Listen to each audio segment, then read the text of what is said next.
കഴിഞ്ഞ 10 വർഷക്കാലം അങ്ങയുടെ പോലീസ് അതിഭീകരമായിട്ടാണ് അന്നത്തെ പ്രതിപക്ഷ സമരങ്ങളെ നേരിട്ടിട്ടുള്ളത്.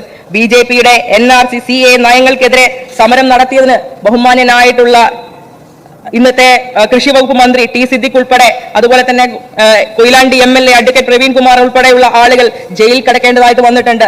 അന്ന് ജയിൽവാസം അനുഷ്ഠിച്ച ഏക വനിതാ പ്രാതിനിധ്യമായിക്കൊണ്ട് ഞാനും അവിടെ ഉണ്ടായിരുന്നു സാർ. ഇന്ന് ഈ സഭയിൽ ഇരിക്കുന്ന അഭിജിത്തും അതുപോലെ തന്നെ സൂരജും തോമസും ഒക്കെ ഉള്ളവർ അങ്ങയുടെ രക്ഷാപ്രവർത്തനത്തിന് ഇരയായ ആളുകളാണ് സാർ.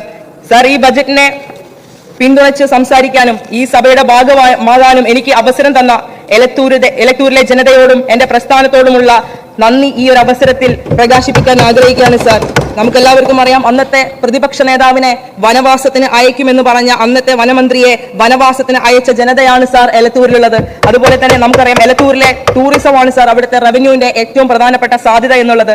ഡ്രൈവ് ഇൻ ബീച്ചും അഴിമുഖവും ബാക്ക് വാട്ടർ ടൂറിസത്തിന് വലിയ സാധ്യതയുള്ള ഒളോപ്പാറയും കണ്ടൽ കാടുകളും തുരുത്തുകളും വയനാടൻ സഹ്യനെയും അറബിക്കടലിനെയും ഒരു പോയിന്റിൽ നിന്ന് 2 ദിശയിലായി കാണാൻ കഴിയുന്ന പൊക്കുന്നുമലയും ദശാവതാര ക്ഷേത്രങ്ങളും ശാന്തിഗിരി ആശ്രമവും ചരിത്ര പ്രാധാന്യമുള്ള പറമ്പിൽ പള്ളിയും ഉൾക്കൊള്ളുന്ന മണ്ഡലമാണ് സാർ എലത്തൂര്. അവിടെ ഇന്നും കുടിവെള്ളക്ഷാമം അതിരൂക്ഷമാണ് സാർ. ഇത്രയധികം ജലാശയം ഉണ്ടായിട്ടും കുടിവെള്ളക്ഷാമം നേരിടുന്ന ഒരു ജനതയാണ് പല മേഖലകളിലായിട്ട് എലത്തൂർ നിയോജക മണ്ഡലത്തിലുള്ളത് എന്നുകൂടെ ഈ ഒരു അവസരത്തിൽ പറയുകയാണ് സാർ. എന്റെ മണ്ഡലത്തിലെ തുരുത്തിക്കടവ് പ്രദേശത്തെ വിദ്യാർത്ഥികൾ ഈ മഴക്കാലത്തും തോണിയെ ആശ്രയിച്ചാണ് സാർ സ്കൂളിൽ പോകുന്നത്. തലക്കുളത്തൂർ എലത്തൂർ പ്രദേശത്തെ ബന്ധിപ്പിക്കുന്ന 50 മീറ്റർ പാലം നിർമ്മിച്ചാൽ തീരാവുന്ന പ്രശ്നം മാത്രമേ അവിടെ ഉള്ളൂ സാർ.